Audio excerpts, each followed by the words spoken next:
Quoia. We get that a lot. Quoia or quinoa. It was a brainstorm.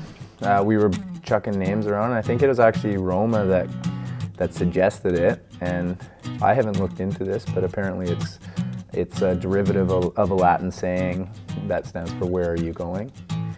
So that sounded cool enough for me. It's probably why I haven't looked into it, because I don't want to be proven wrong. You guys clap your hands. I'm trying to find the best way to let you know. I guess it all happened out of drinking beers, probably. That would be probably a good summary. We started off playing at Canoe Club on Thursday nights and then just kind of jamming. I was actually working at Canoe back when Mike, Hann, and Tyler Harvey came into play. The beginning for me was getting off work, going to the trunk of my car, getting my bass guitar, and just getting up on stage and jamming.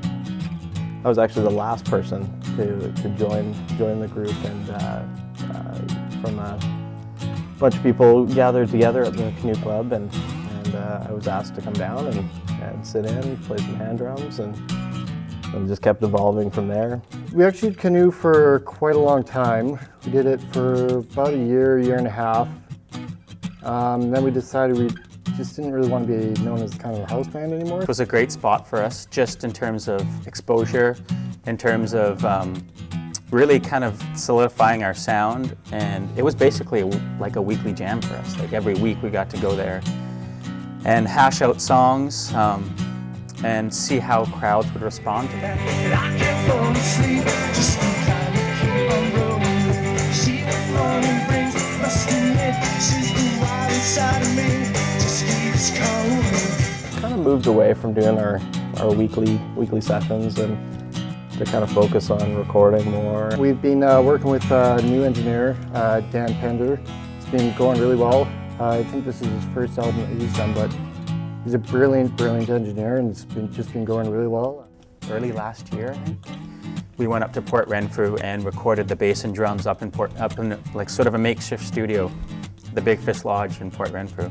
Well, I think that the rest of the band would attribute to this. I personally like the live experience a little bit more. I have attention problems, so sitting in the studio and playing things over and over again definitely is not an asset that I have, or a strength that I kind of contribute. You play these songs over and over again, but you very rarely get to hear them back. So once you start to hear them back, I mean, it can be a good thing and a bad thing. Live performances are where it's at for me, and the studio seems a lot more like work than performing, but it's part of the game and it's part of what I have to do. It takes time, but yeah, it's a lengthy process when you still have to pay the rent too and still pay for studio time. If something's not working, you know, you're definitely made aware of it. It's a bit of a learning experience for all of us too, to how each other works in the studio. You know, if something's not working that you've been playing for a while, and it becomes glaringly obvious, and you then have flashbacks to all the shows that you made that maneuver at. It's definitely nice to hear yourself back and hear what you're doing, and maybe necessarily things that you thought sounded good that didn't sound so great, or maybe things that you didn't think sounded so great sound a lot better. Well, it's too late to get to know me.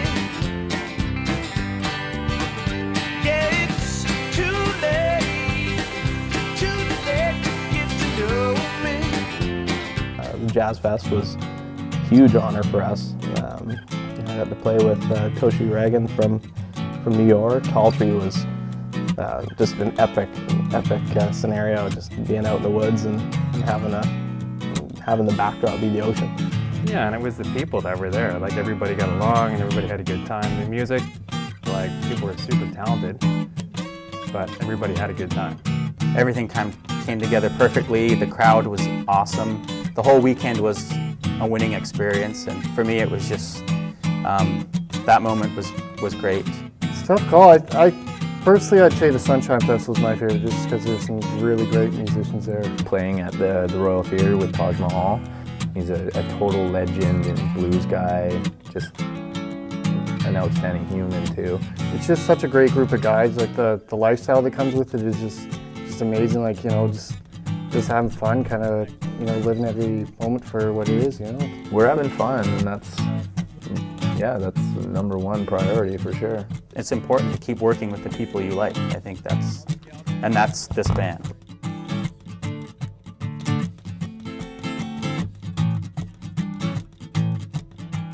So that's how it started. I don't know how it finishes yet.